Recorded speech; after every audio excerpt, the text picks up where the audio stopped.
Cleveland's handling of Shedeur Sanders after his breakout preseason debut has turned from cautious coaching to outright frustration for many Browns fans.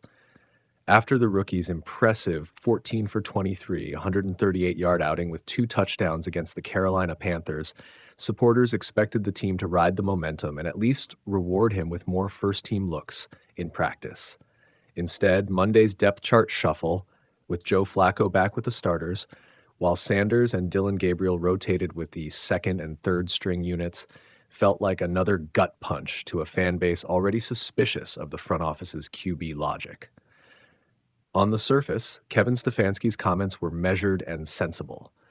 The way Shedeur played the offense, the way he operated, all things will move forward as we continue to practice and focus on all of our guys, development, and getting these guys ready to play a full season.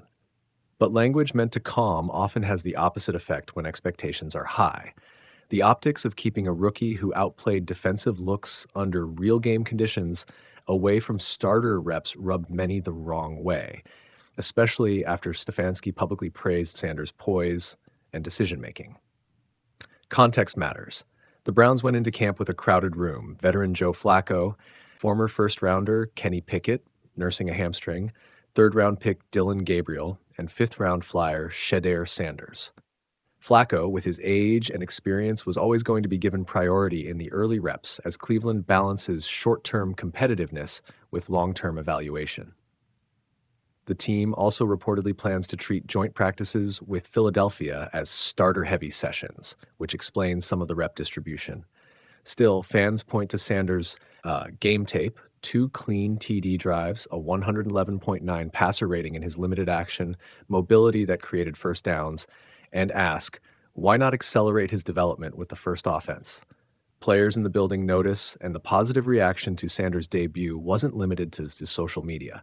Jerry Jeudy called him a great quarterback with a bright future, and ESPN coverage highlighted his quick processing and accuracy under pressure. Even the local beat followed up with practice notes, confirming Sanders took the most reps out of the 4 quarterbacks on Monday, a detail that muddles the narrative a bit. Sanders wasn't completely ignored, but he wasn't elevated to starter work either. Why the hesitation? Coaches will point to playbook mastery, consistency across practices, and protecting the rookie from exposing weaknesses before he's ready.